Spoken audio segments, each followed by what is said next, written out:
Did you know in the first post-COVID research published on summer learning that it was found that children involved in math-focused summer programs tend to score higher on standardized math tests and have higher math grades than other students?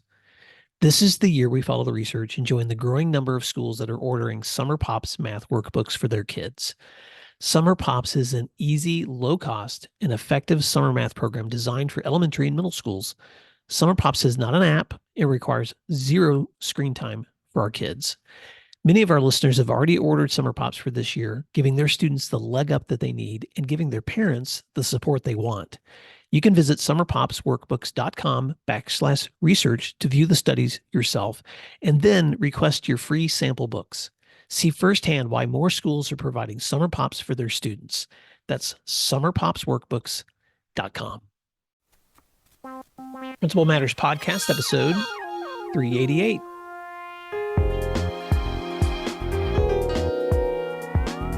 Hi, friends. This is Will Parker, host of Principal Matters, the School Leaders Podcast, where each week we bring you inspiring, innovative, and imaginative ideas for your own school leadership. This week, I'm back with my co-host, Dr. Jen Schwanke, author of several great books, including her newest, The Principal's Guide to Conflict Management.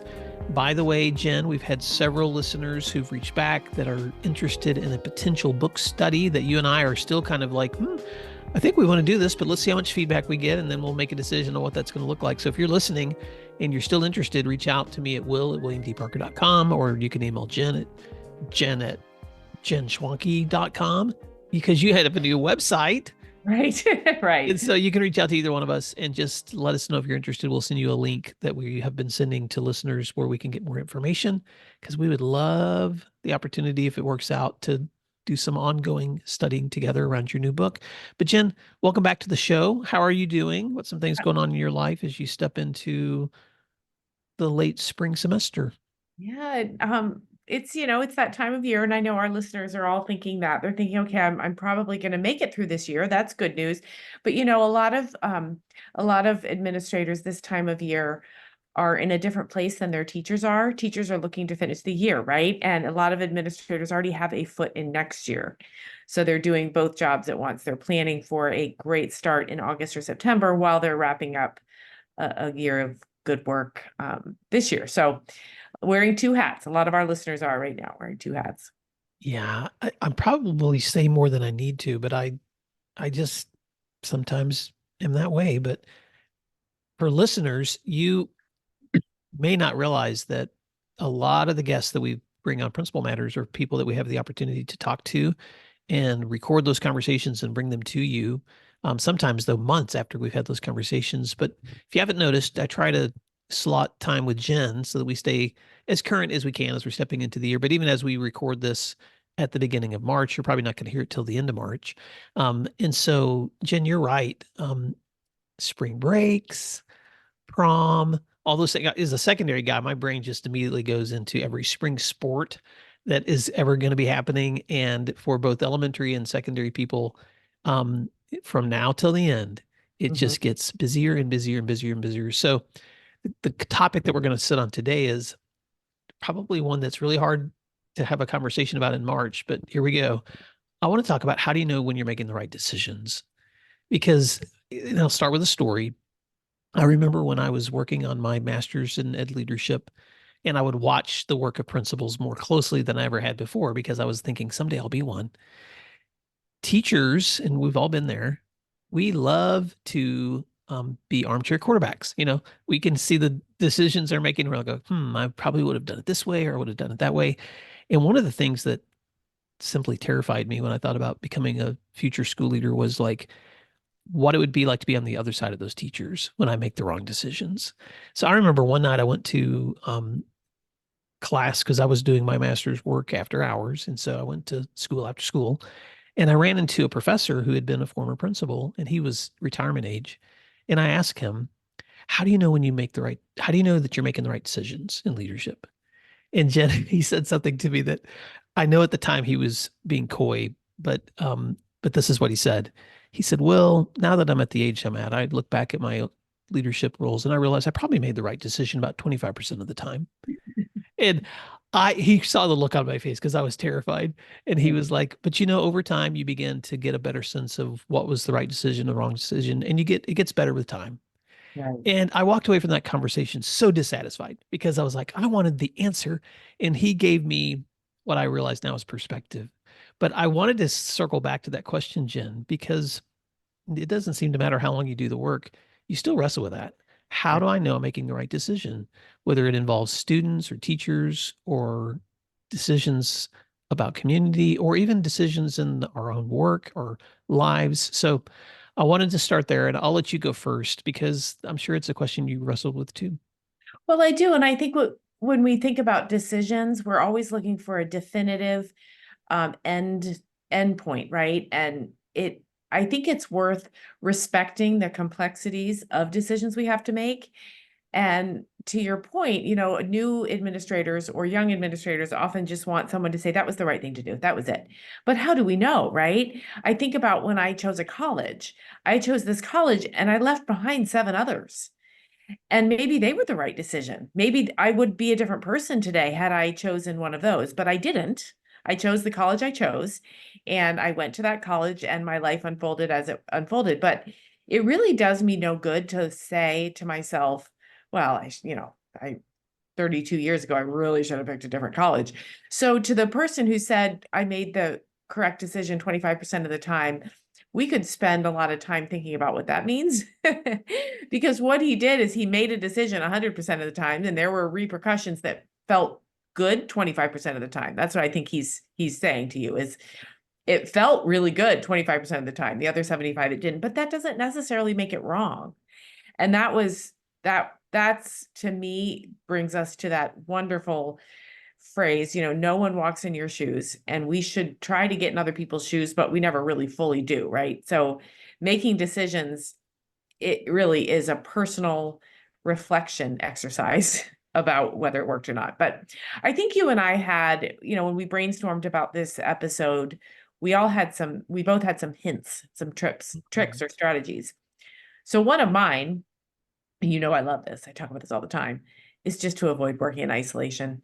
Even if there's someone who's not in the thick of the work with you or has a lot to win or lose from a decision, just to run the nuance and the details by someone else and say, am I off track here?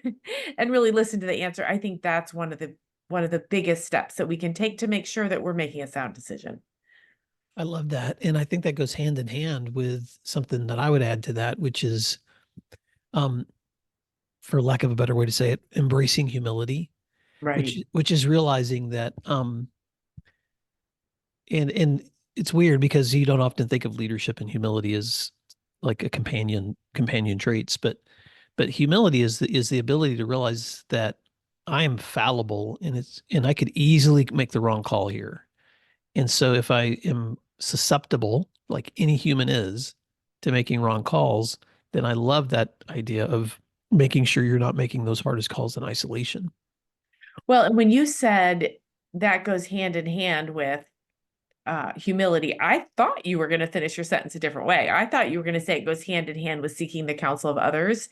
And I was excited because I think avoiding working in isolation and seeking the counsel of others is actually a little different. There's a different outcome from those two things. Do you Mhm. want to talk a little bit about that? I do because there are, I mean, we could make a list of like decisions in terms of tiers. Like there are some decisions that are prescribed in advance that aren't that hard to make.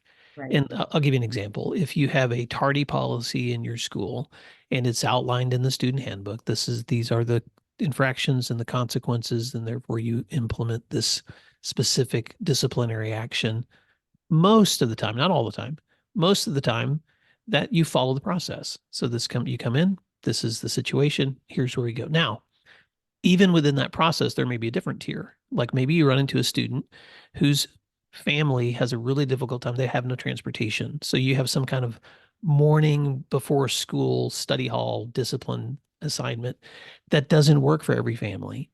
And so suddenly you're having to come up with a way to offer equivalent disciplinary action that would meet the need of the student based on what he or she has available in their resources. So maybe it's a lunchtime assignment for that kind of discipline. So I kind of see that tier two decision as, okay, now I have to use some wisdom to determine what's the best option that's an equivalent consequence in this situation. But then sometimes there's the tier three, and I'm just making this up as I go, Jen, in terms of tiers, but this is how it works in my brain. And the tier three is like, oh, situation I've never faced before. Situation that could be very serious for the outcomes of this entire school community. Situation that if I try to just swing it or make this decision by myself, I may have consequences that are far more reaching than just one little incident. And that's when I need to pause and reach out to other people that are experienced in this work and run scenarios by them and get their feedback and pull together and group share, because you're going to have to make some really hard decisions. And those are the ones sometimes in your earlier years, you do that more often because you're running into things for the first time. But that's kind of how I categorize them in my brain. Jen, what about you? Well, yeah, that was the distinction I was going to make too. A lot of times as a principal, I would have a team around me. So I knew not to work in isolation. And as we get closer and closer to a solution, I think that's when you reach out to someone who's in your shoes, or someone who has been in your shoes and knows all the complications. And you might say, okay, I built my schedule. I have had teacher input. I've looked at all the numbers. We're ready to go. What am I missing? And so I think it's kind of combining the idea of shared leadership with mentor coaching from someone else, and to be open to mentorship and coaching, even if you're really super experienced, is so helpful. There's a wonderful article about coaching, actually by a surgeon, and I'm going to pull up the name of this gentleman, and he wrote about the need for all professions to have professional coaching. And this was an article that ran, I think it was, it's been 10 years by now. I'll send you the link, Will, and you can put it in the Yeah. show notes. Okay. And he said, there are some professions where coaching is expected, like opera singers always have a voice coach, NBA basketball players always have a shooting coach. Teachers, it's totally acceptable, and research shows instructional coaching is so effective. But then he says, oddly, there's so many professions where there's not an expectation or a culture of coaching. A Mhm. surgeon is one, shockingly and disturbingly. So he says you lose precision and you stop getting better once the world thinks you're a master. And Mhm. as I read, I thought in a lot of ways, principals are like that. It's almost like as soon as you sign a contract, everybody thinks you know everything, and you don't. So you still need to seek out that coaching so that your precision and your willingness to take risks and your end product continues to be refined. All of that is to say, seeking the counsel of others, and that was the word you used when we were preparing, is a little different than not working in isolation. It's asking for help refining your practice. Mhm. And I think that just helps us, not feel like the weight of the decision and whether it's right or wrong is solely on our shoulders, because all of us, and Will, you've said this many times in this podcast in one way or another, we all stand on the shoulders of the principals who have come before us, and the superintendents, and the support that has come before us. And to not tap into that expertise seems a little bit short-sighted to me. Yeah. So I'm so glad you made that distinction, because um, not working in isolation, you're right, is different than intentionally seeking guidance. Not working in isolation means that I just had an interview with a guest, Bobby Dodd, who, listeners, you won't hear this until later in the summer because of where it's on our schedule. But Bobby leads a really large high school in Cincinnati, Ohio. And he talked about how over the years that he's been there, he has tried to build as many systems as possible for guided feedback from his stakeholders. So students help guide the decisions being made in the school, teachers, and non-instructional staff help guide decisions. And he said he even has students as a component of his interview process where he gives them a chance to look at candidates with him and give him feedback. So those are really good examples of not working in isolation, of inviting the community into the decisions that you're making. But what you're saying is there's a distinction between that and intentionally seeking guidance from someone who's maybe outside the situation, wiser, more experienced, who can then coach you. And I wrote this word down, help guide precision, help Mhm. guide your precision in the work that you're doing too. Exactly. Exactly. So, which kind of, I, I, I didn't plan to go here, but I want to stay here for just a moment because when I think about um, how do we seek counsel that guides us towards more precision, and we will share the link to that article that you were mentioning earlier, Jen. Um, uh, the resource that's been most helpful for me is one that you and I have actually practiced on the show, which is the book The Coaching Habit by Michael Bungay Stanier. Because what I have found is that reflective questions, when you're on the other side of someone helping you reflect, it really helps you then get focused on what the problem is. And so for listeners who may not be familiar with those questions, there's seven. There's the kickstart question, which is simply what's on your mind. There's the question, which is what else is on your mind. There's the focus question, which is what's the real challenge here for you. There's the foundation question, which is what do you want? There's the lazy question, which is how can I help? The strategic question is the one people hate the most. If you're saying yes to this, what are you going to say no to? And then the learning question, which is what's most useful for you. And Jen, I have those memorized, not in my brain, but on my desk. They set every day right here when I'm coaching people. Those are the questions I go to over and over and over again. So by giving yourself permission to be on the other side of someone, having you get those thoughts out of your head and say them with your mouth, then suddenly you get clarity. And so I think that could be helpful too. Well, and since you're talking about questions, let's go down that road a little Mhm. bit. Again, when we were preparing for this episode, we were thinking about a lot of the steps that you can take. And I don't mean procedural steps. I just mean things that you can keep in the back of your head, questions you can ask. And I every year that I do this work, I get more and more convinced how many answers lie in simple questions. So my team would tell you that, well, I don't know if they would tell you it was annoying, but it's certainly relentless, the questions that I ask. So I will literally say, okay, wait, stop. Let's think this through. And I ask questions. Well, what do you think? I ask that of the person I'm working with or the group I'm working with. What would you do? What are the repercussions of this decision? What am I not thinking about? What could we be forgetting? What events are we going to cause for other people? Those kind of questions, basically saying, what are we missing? What are we missing? Let's think this through. Those questions can really make people pause and think. I see it in a physical behavior when I ask those kind of questions. When I say, okay, let's think about this. Let's ask some questions. You really can find hidden pitfalls or hidden gems in the answers to those questions. Let's take a moment to thank our sponsors, and then we'll be right back. Why is IXL used in 95 of the top 100 U.S. school districts? Because it works. Research across 45 states showed that IXL schools outperform other schools on state tests. With IXL, you get a personalized online learning and teaching solution that helps you improve achievement, empower teachers, track progress, and more. This one platform for K-12 helps teachers accomplish what normally would require dozens of other tools. For example, as students practice skills, IXL automatically adapts to ensure each learner is always supported and challenged at the right level. IXL also provides every student with a personalized learning plan to help them close knowledge gaps effectively.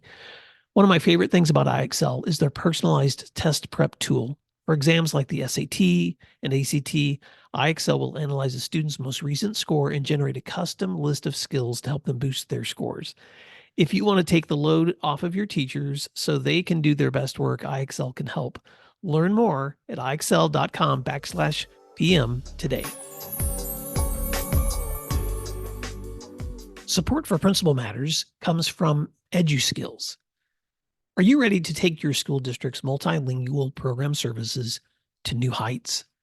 Introducing EduSkills, the leading software as a service platform for Title III and multilingual program support in K-12 education. EduSkills, founded and led by former educators, understands that multilingual students are an asset to the classroom and empowers educators to provide an equitable education so that all students thrive. EduSkills' cutting-edge technology and services support large and small school districts across the nation with tools they need to enhance language acquisition, increase family engagement, foster inclusivity, and improve academic outcomes. With seamless implementation and comprehensive support, EduSkills ensures a smooth transition for your district, empowering educators to provide targeted instruction and personalized support. So why wait? Unlock the potential of your school district today with EduSkills. Visit their website at eduskillsllc.com or call now at 405 879 9898. That's eduskillsllc.com or call 405 879 9898 to schedule a demo. EduSkills, breaking barriers and building bridges for educators of multilingual students. Okay, Jen. No, I have to be completely transparent because as we're having this conversation, my brain is already going towards like, okay, how do we synthesize this in a way for for listeners so that they can walk away with some really tangible takeaways for from this conversation. And so I want to kind of circle back and just make sure that I'm tracking with you because when you're sitting down and having these hard conversations or these important conversations, it's important that you have a space where it's safe enough to ask, it's safe enough to get the feedback that you need for the situation in which you're facing. Because all of us know that not every person is a safe Right. collaborator, you know, someone that we can reach out to and say, give me some feedback. Am I making the right decisions here? And not everybody has the privilege of working in a large school where there's a team either. So sometimes they're the solo leader in a situation too. And so what so I would I'd like you to speak to that a little bit more too in terms of developing the right kinds of relationships in the settings you have as a principal for knowing who to lean on for those kinds of feedback. I think it's everyone has something to contribute to question answering. And I've been asked before, I'm just thinking about times that people turn questions on me. And I always find it helpful when they tell me what role I'm playing in that conversation. And I try and do that too. So I think I've even said this to you before. Well, okay, well, put on your parent hat here. I Mhm. need to know what you think as a parent. Or, hey, can you put on your hat as an English teacher? Tell me what this would feel like to an English teacher. Hey, can you answer this question from the perspective of someone who has built a master schedule before? I need to know what you think. And then as the answers unfold or as that person shares perspective, you can say, oh, okay. So from my lens as the principal, that parent perspective is is pretty compelling. Or it's just as likely I would say, yeah, that isn't part of what we're going to consider here. But you've at least considered it, right? Mhm. And I think part of this too ties into articulating and being very clear with the person you're asking what I need from you right now. I don't need you necessarily to break apart my entire process and criticize my decision. I need you to tell me what it is I'm missing from the perspective I ask you to bring to the conversation. Mm. I like that.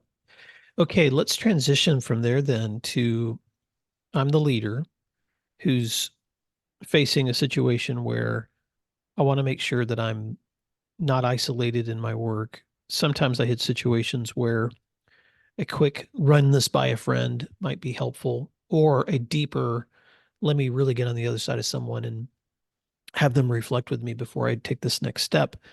And then sometimes those, I'm going to call them those tier three areas where you're stepping into like stuff that's like, whoa, this is beyond my expertise or experience.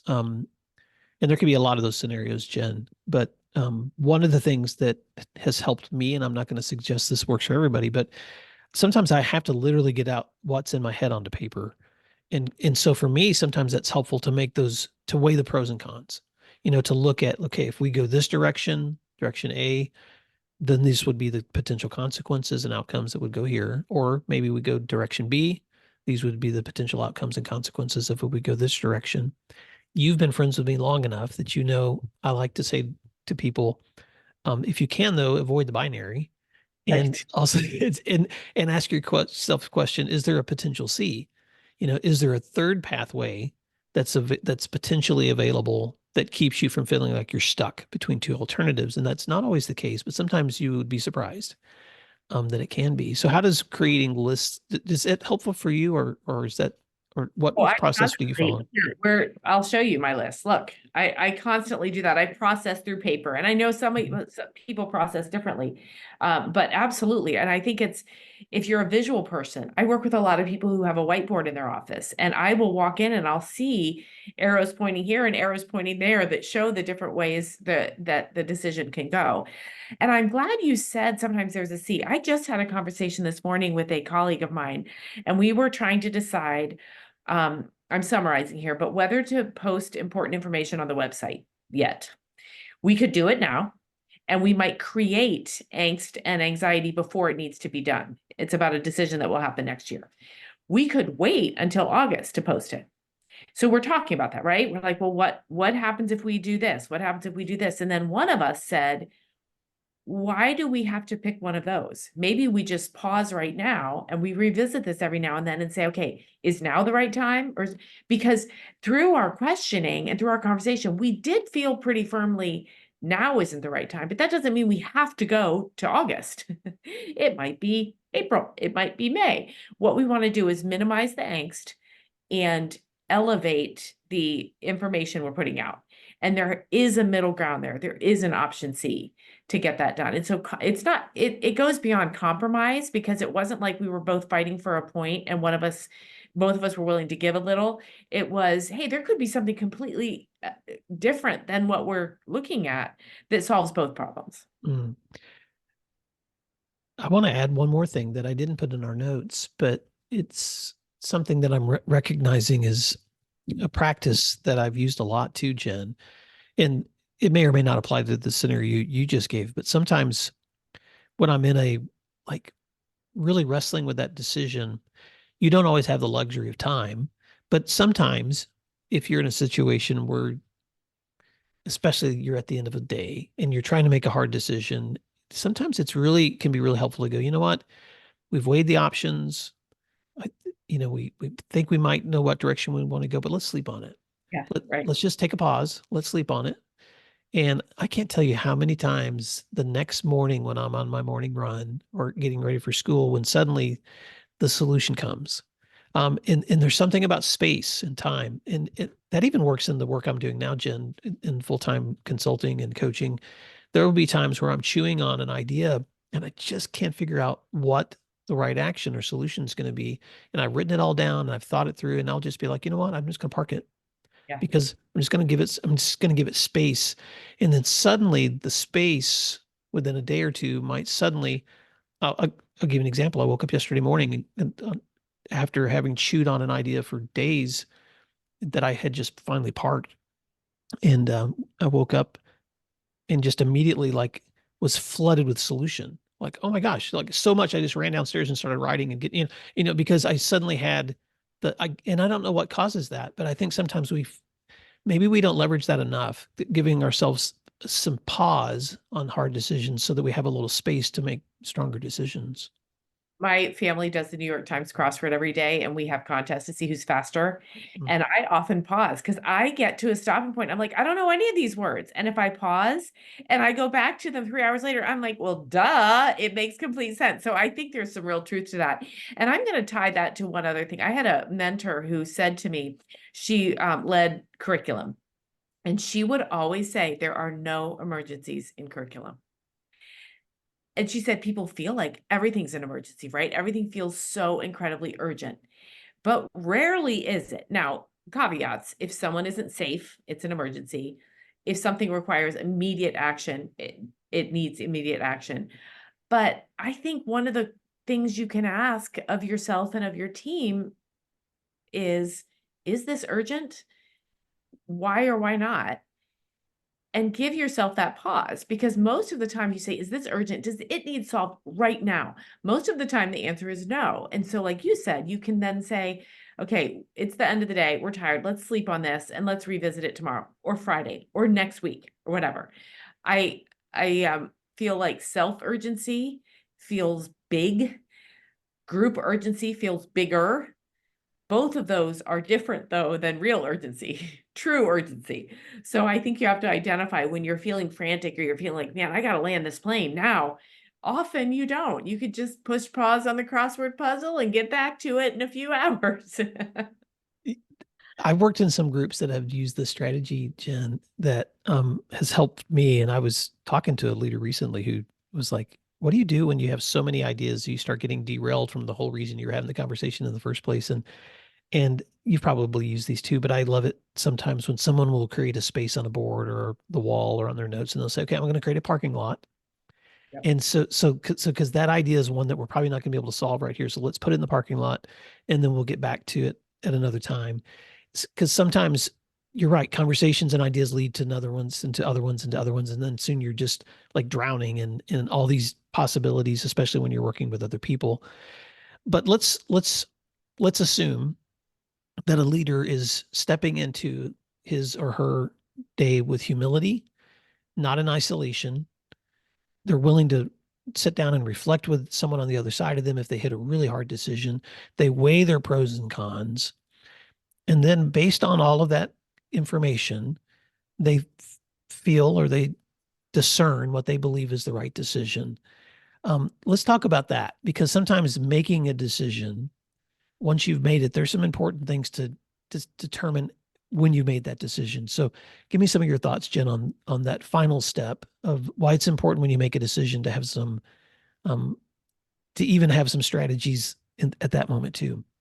Right. I think once you make the decision, and I'd be curious to see if you agree, once you make the decision, you just have to live in it and see it through as best you can. And then there becomes the reflection part, right? Where the about 2 minutes after you made a decision, you start thinking, was that the right one? Should I have done something different? And I believe that you can't look back, right? You have to look forward. And that doesn't mean you stick to a decision without any sort of reflection or, ooh, I wish I hadn't have done that. You can make changes still looking forward. You can apologize if necessary going forward. I think about a time I was a principal of an elementary school and there was a armed robbery across the street. And it was it was about 4 minutes that I had to make the decision. So this is actually one that was urgent. And the staff that I had was an assistant principal and an administrative secretary. And I went and I said, okay, here's the information I have. It's across the street. We know the suspect is armed, but we know he's running on foot away from us. What do we do? And we thought quickly. We put the school in lockdown. We started to communicate to the district office, to the police department, and so on. Quickly, the suspect was apprehended. And guess what happened then? We started thinking, oh, what should we have done differently? And what I said to the team was, we did absolutely the best we could with the information we had at that time. And I am going to sleep like a baby tonight because I'm going to know that fact to be true. Given the information we had, we did the best solution. Now, that led to a 3 or 4 hour staff reflection where we talked about what had happened and what we maybe could have done differently and what they wanted from us the next time, God forbid, that had happened. So I think you make the decision. I think you live with it, you own it, you're proud of it. And yet you still allow for change going forward. And I I use the word peace, like sleeping peacefully. I think you have to accept that even though it wasn't a perfect decision, it was the right one at the time. We're so hard on ourselves as leaders. We want to get it right 100% of the time. And as your mentor said, that math is probably not very likely. I love that. So making the decision and living with it. I would add remembering that You can only control what you can only control, Right. because sometimes we we stress out about the things we can't control, like what people say about our decision, or the the the consequence, the situations involved that are beyond something that we have any control over, Right. like student health or their resources or someone's mental condition. All these things that we want to control that are really beyond our control. And so being comfortable with that. You have a thought on that? Yeah, I one of the most powerful PDs I ever led, it was last summer with a group of principals in Canada, actually. And they have some really big challenges. And I wheeled over my easel with my flip paper and I said, tell me all the problems. And we listed all the problems. And then I said, okay, we're going to cross off the ones that are out of our control. We're going to cross them off. You know what was left? About three things. And those are the three things that we spent a day thinking about. So Um, it was almost a visual reminder that we should not waste or mhm. spend would be better than waste, spend time on things that cannot have any impact on. And ironically, making a decision using the information of what we can control sometimes does have a residual effect on those things we can't. Well, I want to add a couple more thoughts, Jen, as we wrap up that were just coming to me in this conversation. So thank you so much for this conversation, because it's so rich to share these ideas together. But as I was thinking about the things that happen after a decision, sometimes I just want to add a couple more things that I think are important. One is asking yourself the question when you've made the decision: how am I communicating this decision in a way that's still tied to the purpose and the mission of why we're here? Because sometimes we make a decision, but then the question is, how are we relaying that decision to others and tying it back to the purpose of being here? So you may have gone through all of the pros and cons and the list of whys, but for other people on the other side of you, they may have not gone through that process. I call that, and we've mentioned this before, showing them the other side of the moon. You know, being able to let them get into your head a little bit, not breaching confidentiality or feeling you have to always explain yourself, but just tying it back to, and I'll give you an example with students. So often I would say to them, and parents, we are so committed to the safety and the flourishing of your kid in the school. So this decision, even though it's hard, is connected to that mission. So even though there's consequences, or we won't see you for a few days, here's what we're going to do: support you and love you and build back trust. And so communicating that decision as connected to the mission of why we're here. And then the last thing I would think I would add is, um, and sounds really weird to say this, but I think it's important. When you've made a good decision and you've decided, you've communicated it, and you're ready to move on, this is where I like to remind leaders, and I had to do this to myself. This was something I self coached, which was, as soon as that really hard situation's over, then I have to ask myself, all right, now where do I switch my focus? Because guess what was happening while you were managing that really hard decision that may have affected 1% of your student population, or 5% of your student population? The other 95% were doing amazing, incredible things that were just flourishing and going on. And that needs my attention too. And so how do I get my focus now back on all the other things that make this school a wonderful place to be? Because if all I'm doing is staying focused on that problem, I have a friend that said, we can't stop admiring the problem so much, and then but focus on that solution once you find it. And so once you've been able to make that decision, try to switch your focus and get on back into other things that are the lifeblood of your school, that can keep you motivated to keep making hard decisions. So Right. Jen, go There's a ahead. quote by Emerson. You probably all heard it, and it basically says, you know, look at your day and be done with it. Move on. You know, a lot of noise can get in there in your head, but you got to move on. And like you said, get back to the 99% or 95% of your world that's doing just fine. Hmm. And celebrating them. Yeah. So when Right. so often, Jen, you and I will talk to people in their hard moments. And so I want to just speak to those leaders that have been going through really hard moments right now and just say, you are not alone. And you do face things that are sometimes the most difficult decisions that anyone ever has to make. You manage the trauma in the lives of students and families that other people will never know. The things that you're doing.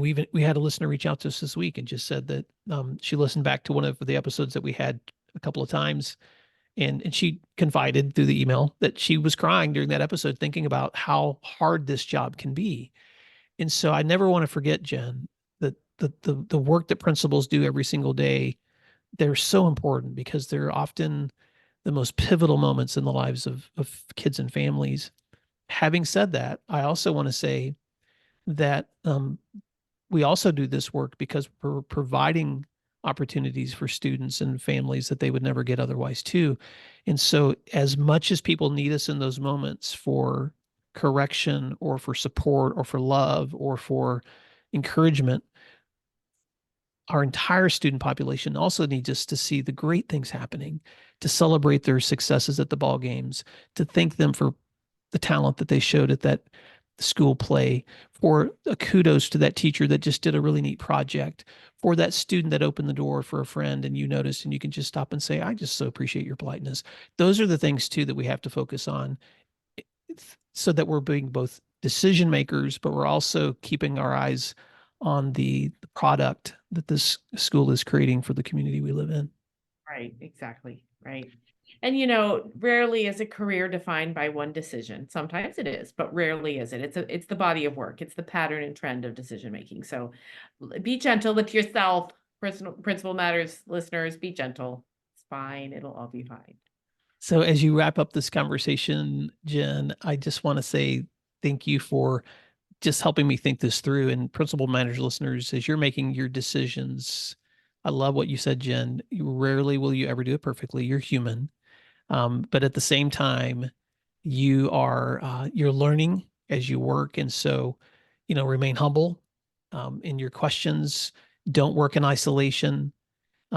Seek the counsel of others, weigh those pros and cons, make those decisions, and then live with them. Because at the end of the day, that's a pretty trustworthy process for making good decisions. So Jen Schwanke, as we wrap up this conversation, I know both of us are looking at the rest of the semester and even into 24, 25, because you and I are both getting invitations to do work and work with schools. So if someone wants to reach out to you for collaboration or coaching or to get you in their schools, how can they connect with you? Well, they can check out my fancy schmancy new website, jenschwanke.com. They can, and it is awesome. I told Jen when I saw it that I like it better than my own, and even though I'm proud of my website too. But if you, and I know this is a shameless plug, Jen, but this is our podcast. But if you want to either as you look at your 24-25 professional development schedule and calendar, if you're interested in connecting with Jen or with me, reach out. And I'm not saying this to sound I don't know what word. Can I just be real, Jen? I have Yeah, like over I I have like over 100 sessions scheduled already for 24-25 in the work I'm doing next year. And so if you want to work, you better reach out soon because there may not be openings left. And I know that as Jen and I work together and as we also attract other speakers and leaders into this community, I'm just so excited about all the solutions available for people. So we would love the opportunity to reflect with you and find out ways we can help. So Jen Schwanke, thank you as we've chewed on this question today. And Principal Matters listeners, thank you for doing what matters. We'll see you next week. Thanks, everyone. You'll find free resources like this one at williamdparker.com. Subscribe for our free weekly newsletter, which contains bonus material, and also check out the links for Grow Academies, Masterminds, Executive Coaching, and Keynote presentations from my books, as well as from Principal Matters Associates. You can find out more under our speakers tab at williamdparker.com. Thank you for learning together, and thank you for doing what matters.